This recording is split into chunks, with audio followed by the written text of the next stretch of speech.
yung monthly yung kasi sila ay nagtulong sa amin para magkaroon kami ng direct hire. Yes, but we're not brokers.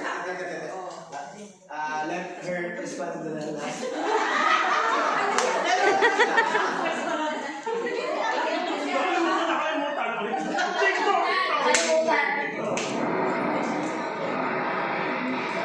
Ano yun?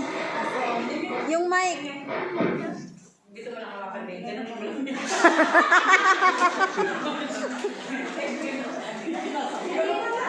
naman porket that DCU is sinasabi mo wala kang problema. Okay ang employer mo. Okay din yung broker mo. Ang DCU naman kasi hindi na dahil sa problem. Kumbaga, ang DCU para sa isang organisasyon na ngayon, sa ngayon wala kang problema. Hindi mo alam soon kung makaka-encounter ka ng problema o kaya meron kang kaibigan, at least matutulungan mo siya. Kumbaga, I-encourage namin.